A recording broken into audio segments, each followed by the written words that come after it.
Okay, so welcome to everyone that may be joining us after the date. We've just watched an amazing presentation by Three Sides of the Coin about their lived experience with gambling harm, and certainly touched us all here. So we'll provide some resources for those who weren't able to attend today, so you can understand a little bit about Three Sides of the Coin and the work they do.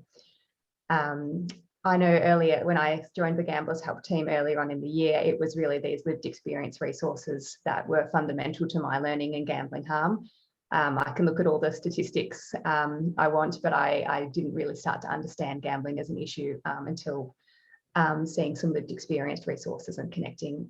So yeah, I really appreciate the work that they do. Okay, so I'm just going to share my screen. Can everyone see that now? Okay. So today's session is all about what gambling is and what gambling harm can look like. I'll be presenting the first half of this presentation, and then I will be joined by Lucy, who will talk a little bit more about gambling harm. So to break things up a little bit, we're going to do a little bit of a quiz to introduce some of the costs and different types of gambling harm in Australia. So feel free to take yourselves off mute if you'd like to discuss, or just pop the answers in the chat. Our first question is, what activity costs the most money in Australia each year? Is it A, alcohol, B, tobacco, C, illegal drugs, or D, gambling? Anyone like to have a go?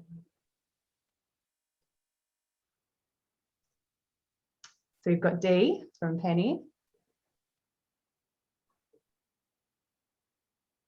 Any other ideas?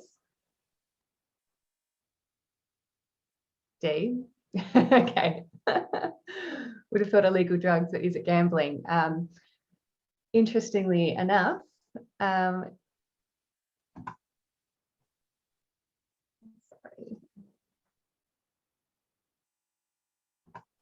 Can you see that? It is gambling, which was interesting. That certainly surprised me. I would have thought alcohol, but I think that was just the work that I'd done previously. It is certainly gambling.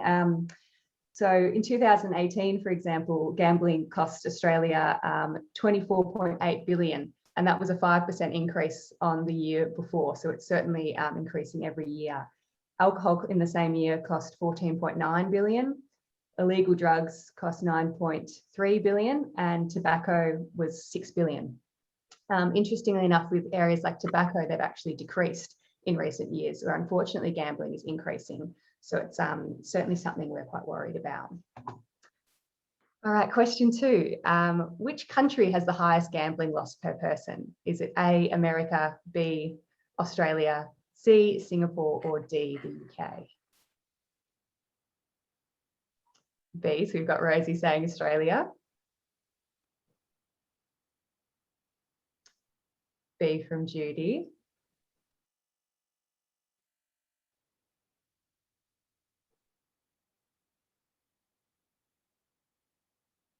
C from Penny, Singapore, yeah. C.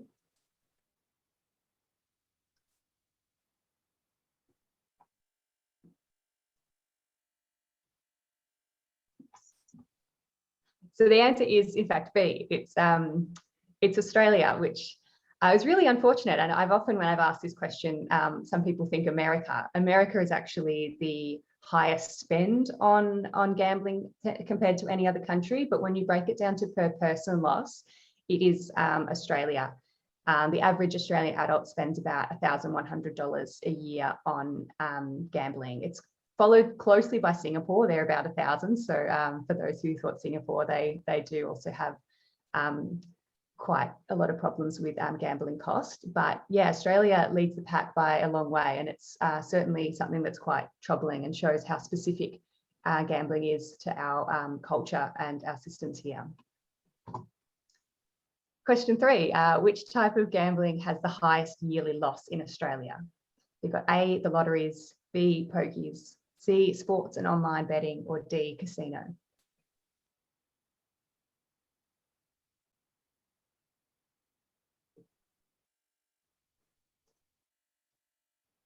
C.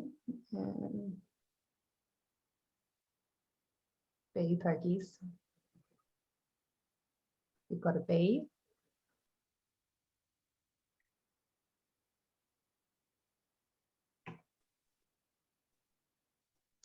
So the answer is B. B is the highest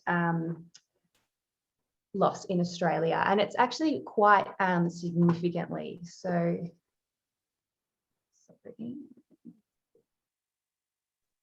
there, can you see that graph? Great. This is actually a great graph which shows not only the loss per country and average loss per person, but it also breaks down the losses per different types of gambling. And you can see that gaming machines are absolutely huge. They're designed to be quite immersive and engaging, and they're really designed just to take all your money. So unfortunately, that's where we see a lot of the money coming from.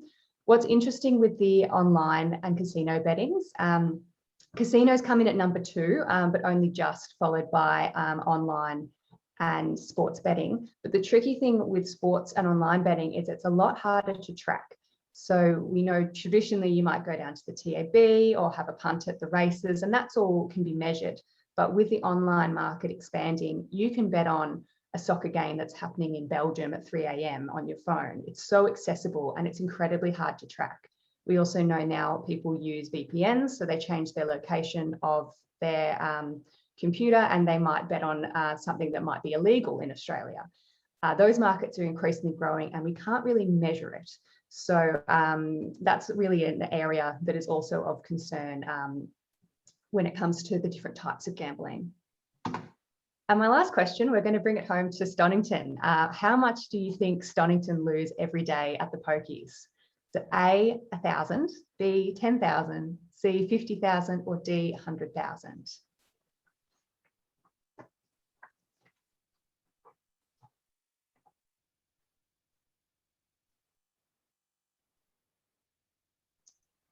B, we've got a couple of Bs. C, D.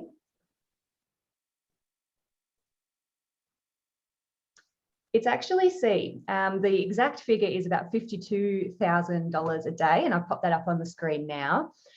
So that's really a lot of money. You can imagine that's a lot of individual people spending a lot of money, but collectively that's a lot of money that could be in the community going to other things like small businesses or anything else that's going to be engaging the economy. If you look every year, it's $14 million that's spent in Stonnington. I'm sure those of us from Stonnington Council today could agree that if that money was in other areas of the community, it could really, really make a difference. So in Stonnington, we know there are 5 venues with pokies.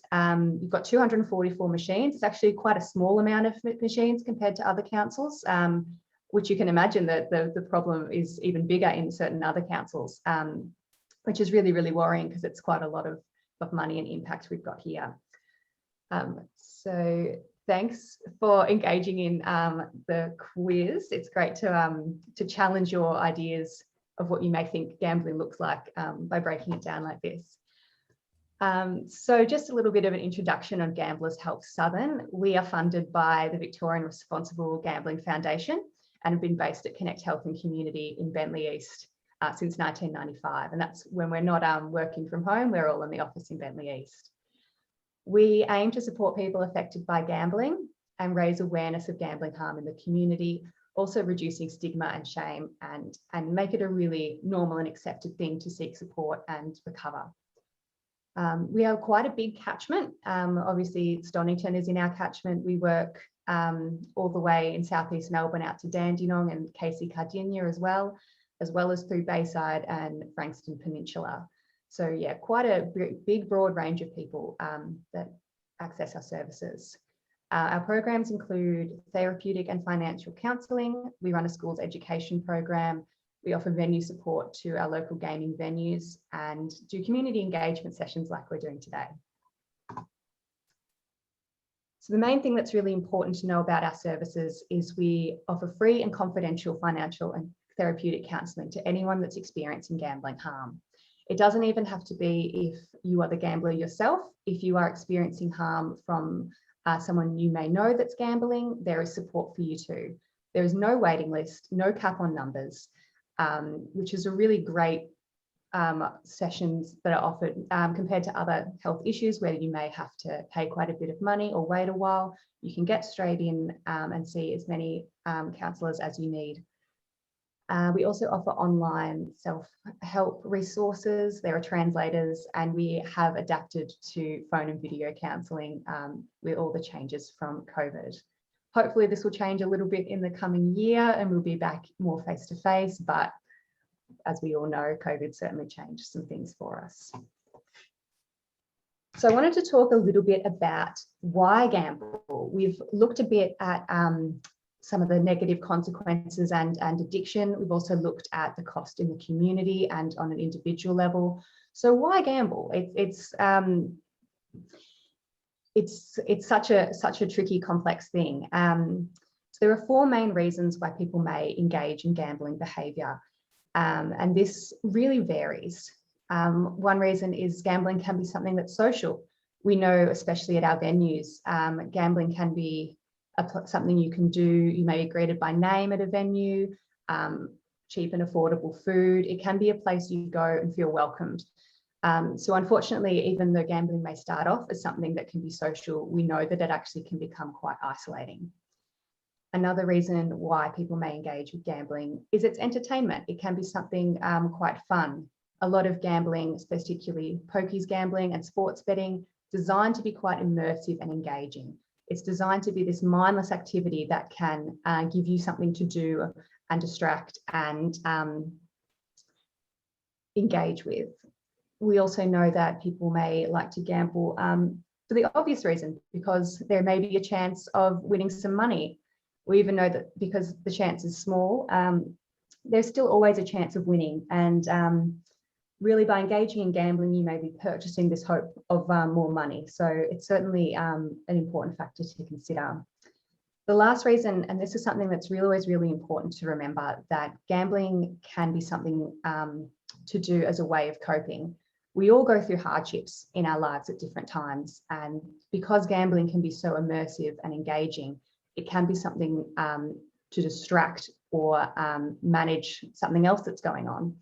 And this is really important to consider because it's something that everyone may go through at different points in their life. And it's something to be aware of as a reason why people may engage with that. We also know that reasons for gambling change and develop. So someone that may engage with gambling on a weekend because it's something social with their mates, that may change when they go through something difficult in their life, and their behaviours may become more isolating and be designed as a coping mechanism. So this relationship is constantly evolving.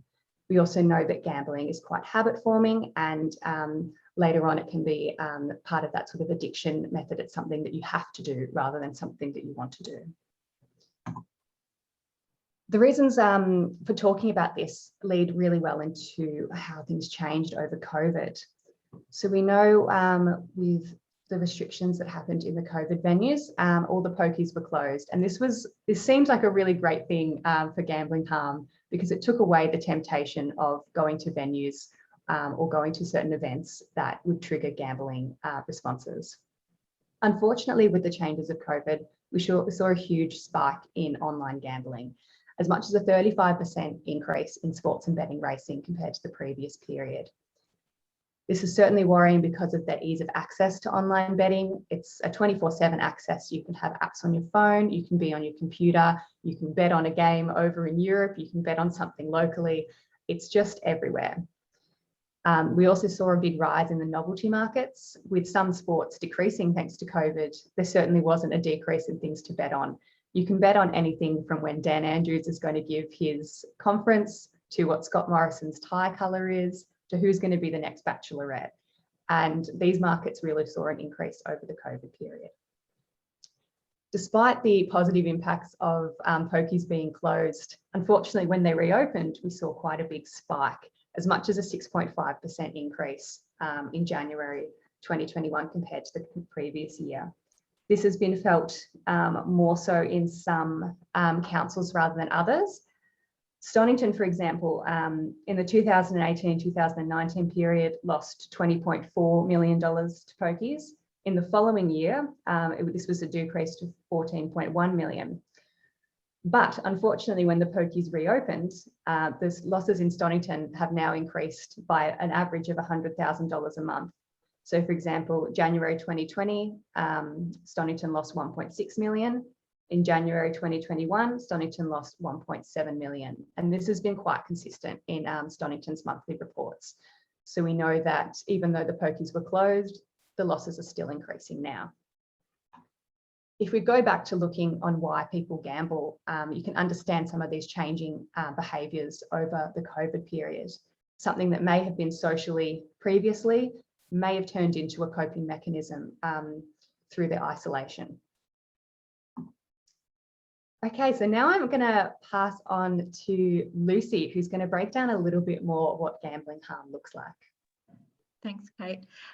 Yeah, so I've just put up this definition of gambling harm because it's a word or a term that we use a lot, and it's important, I guess, to understand what we mean by the term because it's a broad definition. So for us, gambling harm is any negative consequence or side effect that comes from gambling, and it can range in severity. So it can be, small, moments of feeling guilty or, overspending one weekend to, the more severe and extreme outcomes like bankruptcy or relationship breakdown. So it's a broad definition, and the definition also takes into account that gambling harm isn't simply about the person who's gambling. It recognises that gambling harm affects others. It affects husbands, wives, children's, family, community, and so it's a broad definition of harm in that sense, looking at, as I said, not just the individual that's gambling, but the people that are around them and affected.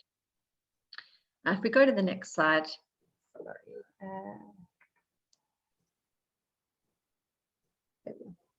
Thanks. So we also, in our work, we adopt a public health framework or a public health approach to our work. And I guess when we look at that, first and foremost, we recognise that gambling harm is a public health issue.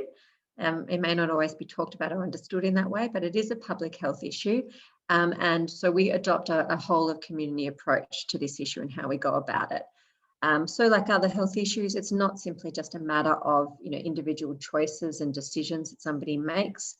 Our gambling, the gambling behaviour, we're influenced by so many things. We're influenced by our social networks around us, by the communities where we live, by the economic and political environments where we live. And I guess when we're thinking about gambling, how that comes into play, even in the community environments where we live, we know that we have incredible access to gambling. We have pokies venues dotted around every community in our state, and we have 24/7 access to online gambling, and we also have a huge amount of gambling advertising that we see in all sorts of places. So that's just one example of how, I guess, when we're looking at gambling, we are influenced by the communities in which we live. And as I said, again, it's not simply limited to the person who gambles. I mean, it does impact the individual, their family, their friends, and the broader community. So when we, I guess, go about our work, just to add to that, I guess we, in adopting that public health framework, we, I guess, focus on a number of things. We work on general community awareness. We work on prevention and early intervention initiatives. So that's even things like we go into secondary schools and do sessions with school students on this issue. And then it also includes our, the treatment and support. So that's a counselling service. So that's, I guess, that's our kind of whole of community approach to addressing this issue. So we also, when we talk about gambling harm, we talk about harm along a continuum. So this recognises that, for people that are gambling, there may be low risk. So some of those lower level harms that I talked about, right up to higher risk issues where it's maybe a loss of control and things like that.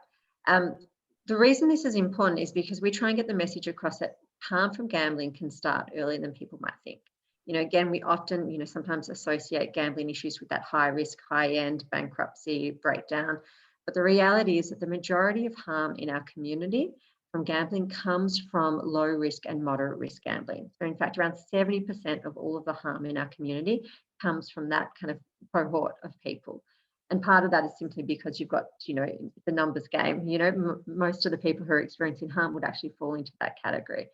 So we feel it's really important to be raising awareness that, again, that harm starts earlier, and raising awareness that sometimes things that people may not even associate as a harm are in fact harms from gambling.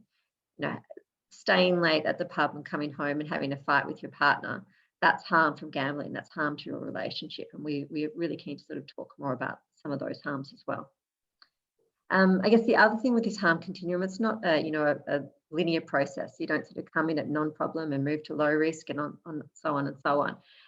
People can, I guess, come in at any point and move around. We thought we'd try an activity where, and Kate will just bring that up, where we could just really, I guess, open up the discussion and get people to share what they might think may be some harm from gambling. And if we can bring that up on the board, if you want to call it out or put it in the chat, just give us an example of what you might think may be a harm from gambling and where you think that may fit on the continuum. And I'll say that this is not a, fixed, set in stone, perfect definition of harms. But it is just an opportunity for us to sort of talk about the various types of harm, what harm can look like, and where it might sit on that continuum. So as I said, it's a small group, so feel free to take yourself off mute or put something in the chat if you want to share harm. Potentially also in your work, you may have come across someone that maybe has some symptoms of gambling harm. It could be a good time to talk about that, and we can talk about where that might sit on our continuum. I was thinking for people that prioritise gambling over either employment or engaging with family, friends. Yep. Oops. Ignore my bad quick spelling. That's right. That's a good one. And so where would, and as I said, there's not a specific right or wrong answer here, but do we see that as more of a low risk, moderate or high risk? I think it's difficult because it could sit in all of them at some point, and I'm sure it does along the person's journey. Well, I can speak experience from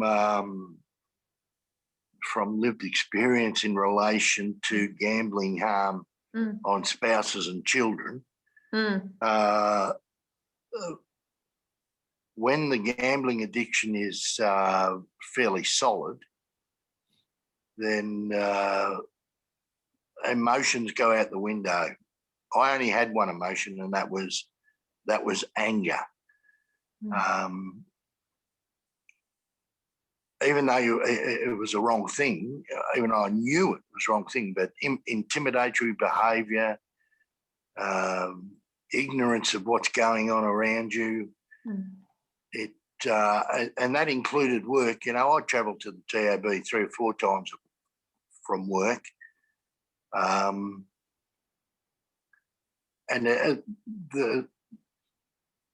it causes a lot of trouble. I'll give you an example. My eldest son was in high school and they were handing out the yearbooks. And in front of all his classmates, they said to Jared, "You don't get one. Your family didn't pay, your parents didn't pay the fees." And it was just so humiliating for him. And he came home and told me about it. And it was a knife in the heart for me. But I justified it as, I'm doing this for them. I'm going to win a big one and we'll be able to buy a farm and we'll be able to, and it'll fix all the problems. So the illogical thoughts around gambling.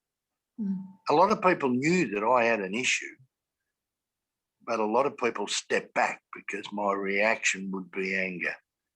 And nobody in that whole time ever called me out on it. So it really impacts on everybody around you. Thanks so much, Ken. I think, to share that, real lived experience example, we could add as many examples as we want, but to hear you to speak that and to hear what impacted for your son, I think is really powerful, and it sums up so much of, I guess, the message we're trying to get across, which is this issue impacts so many people in so many ways, and they're not always the things that we think straight away. We don't necessarily go to, well, how does that affect a child at school who didn't get access to something? It's not where my mind normally goes. So I think that's really valuable to share. And I've just been moving around where these might fit on the continuum. For example, I've put the unable to afford family expenses quite at high risk, because talking about how that impacts the relationship with family and those around you, it's not just a financial issue, then it's really affecting relationships and even your relationship with yourself. So I think these are great examples of how gambling can have these really high risk harms that flow on. But if anyone feels like these need to be moved around a bit, please let me know. It's a working document. Yeah. And Joshua put some points in there, you know, suicide. Yes. Oh, sorry. Yes. Yes. There's 2 messages in the chat. One's from Josh about his suggestions were family violence, mental health impacts such as social isolation or suicide ideation. That was one from Josh. And then Penny's suggested broken marriages. So while Kate's just adding a few of those, I guess the point of this was to really focus on the or get the message across that harm from gambling covers a number of different categories, so to speak. So it affects relationships, it affects finances, it affects work and study. It can lead into, you know, issues in the justice sector, as Ken shared. So it can affect, you know, our physical and our mental health. So the harms are quite broad. And interestingly, I've seen some research that showed that relationship issues are actually the number one form of gambling harm. They account for about 1/4 of all the harm of gambling. Again, you know, my mind first goes to financial, but the number one type of harm from gambling is relationships. I think we could probably keep talking for ages on this, but in the interest of time, we might keep moving. So thanks everyone for participating in that. We'll come back to our slide pack.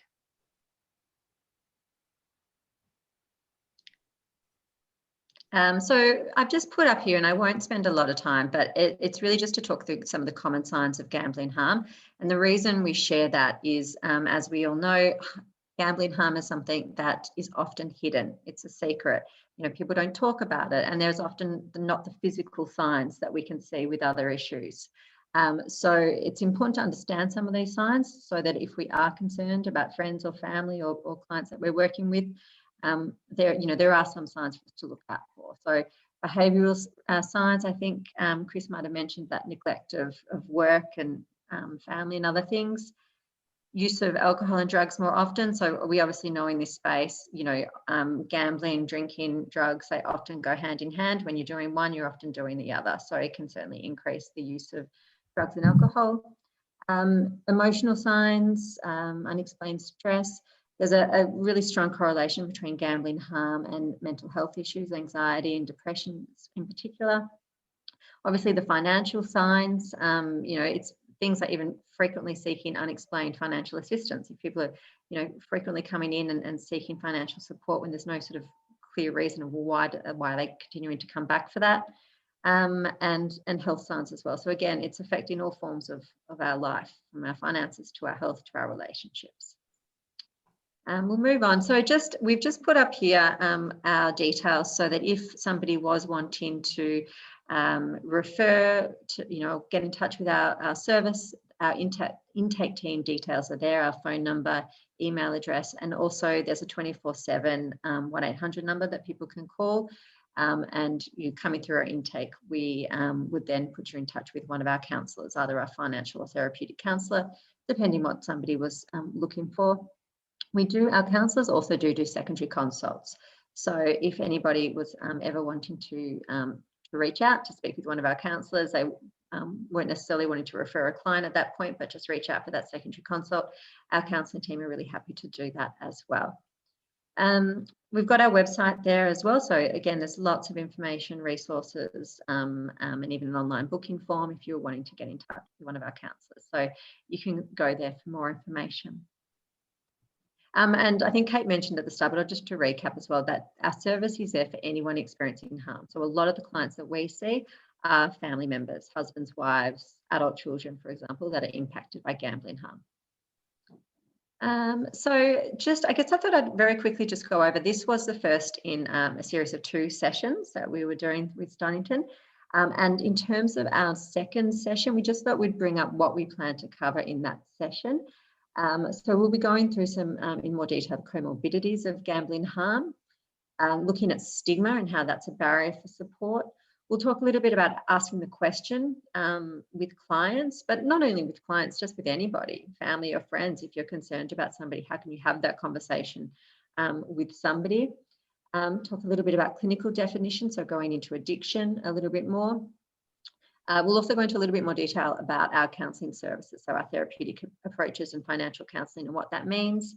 And again, referrals and intake process at Gamblers Help Southern. So that's just an overview of the agenda for the second session. But what we thought we'd do to wrap up today was firstly, I guess, ask, and again, you can take yourself off mute or put it in the chat function.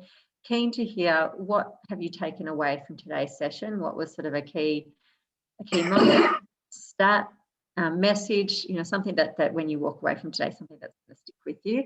And the second question is, I've just sort of briefly gone over the agenda for our second session, but keen to see or hear, what else would you like to explore in the second session? Is there any topics or issues that you really want to drill into, or anything from today that you'd like to go into more detail on? So I'm just going to stop there and really open it up to the group. And also, if there's any questions, feel free to just do that now as well.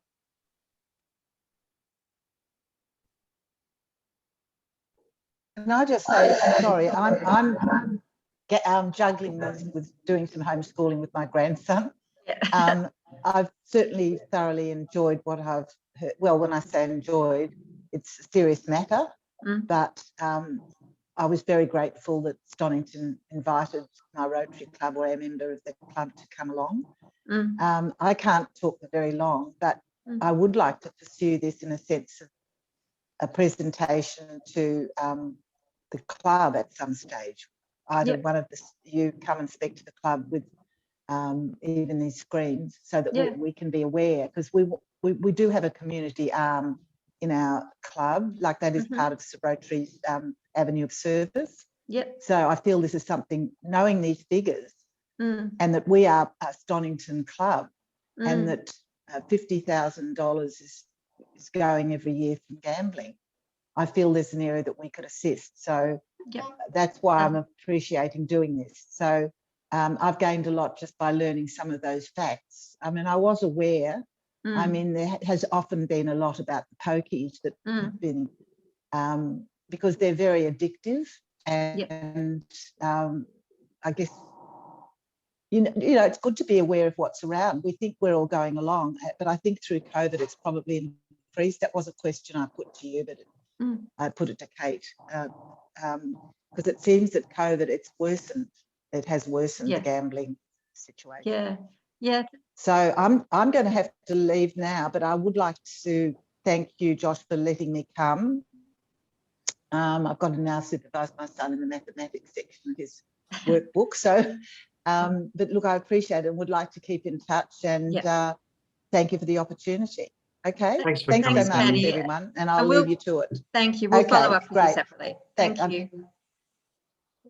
Yes, and also to the lovely lady from 3 Coins, is it? Maybe she could also be part of this in another session. With Absolutely. The club yes, we could do something together. Yes, we have done quite a bit of presentation to other clubs. And we can learn what they're you do it. Yes. Yeah, that'd be great. And I appreciate Ken and hearing from them. It was excellent. Yeah. Right. We'll So get your everyone. details through Joshua and be in touch. Thanks, Penny. Thanks so much, everybody. Thanks for letting me join. Bye-bye. Thank you. Thank you. Great. Any other thoughts or comments on what you've taken away from today, or what you would like to discuss next time?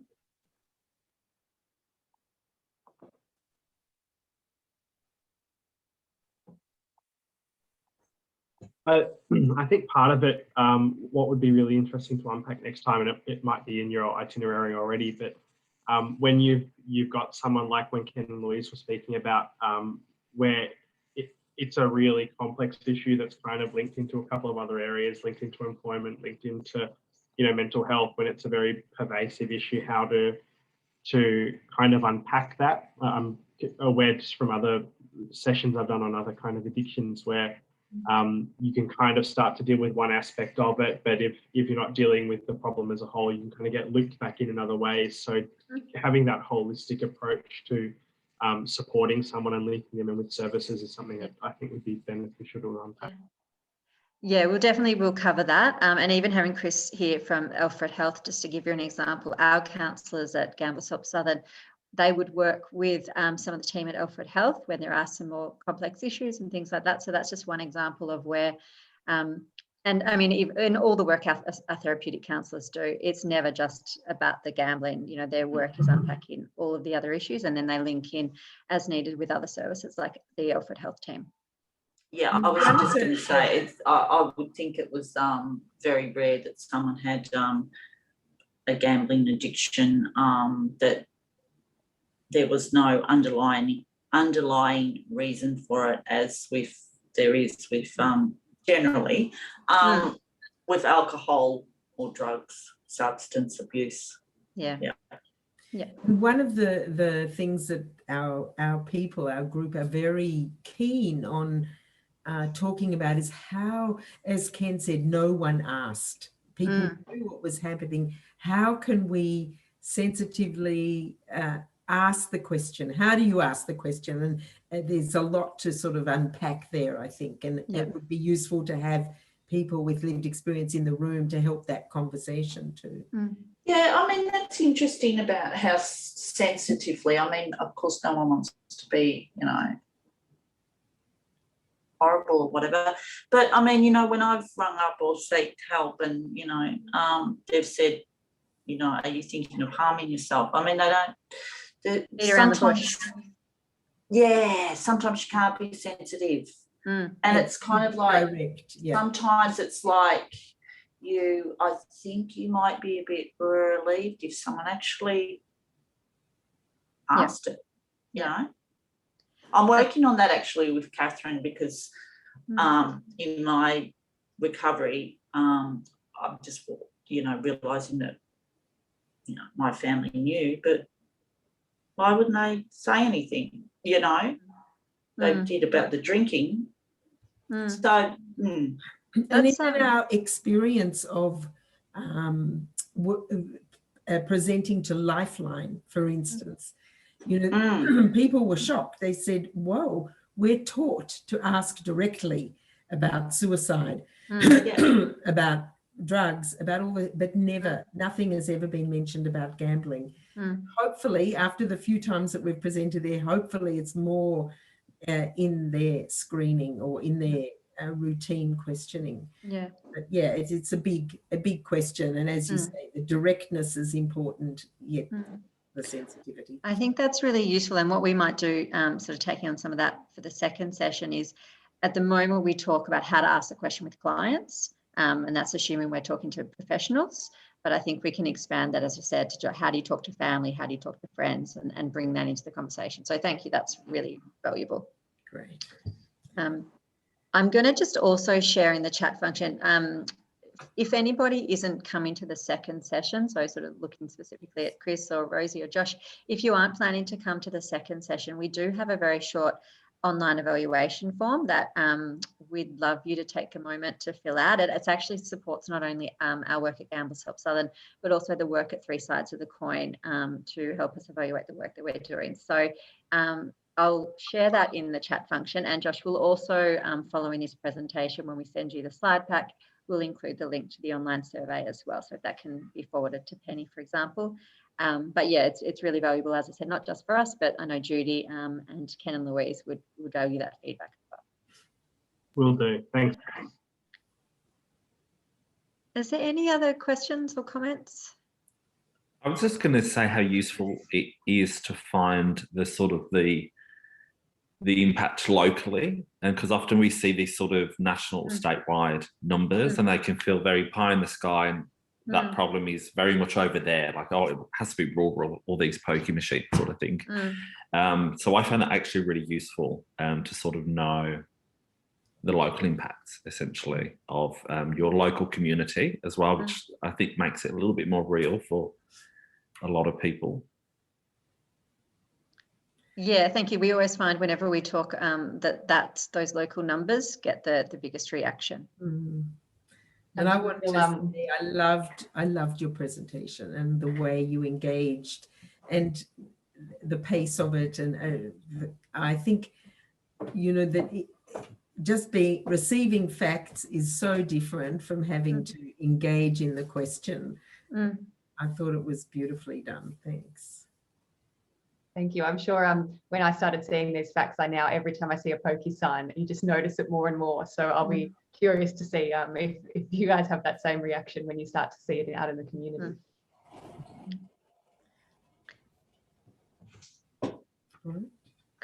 For me, I just wanted to say that, yeah, I've really enjoyed today's presentation. Thank you very much. And I think one of the topics that I'm like most interested in is normalization of gambling in Australian culture, and you know, why is it that Australia has, you know, is kind of leading the way in gambling participation and harm globally, and to hear some of the factors around that. Yeah, we could definitely add that in. That's one of my favourite topics. It's very interesting how it's just embedded in the culture here compared to other countries. Yeah, thank you. Battery's just about to give up, folks. Thanks very much for the opportunity to present to you, and good luck with all our projects. Yeah, thanks, Ken. Thanks, Ken. Thanks, Ken and Louise. That was brilliant. Bye-bye, everybody. Thank you. Bye. Thank you. Bye, Ken. All right, I guess we'll wrap it up now, and hopefully see you all in the second session where we can unpack some of the things a little bit more. But thank you for joining everyone today. It's been really fantastic. Thanks, everybody. Thanks so Bye, everyone. much. Bye. Bye. Thanks, Louise. Thanks so much.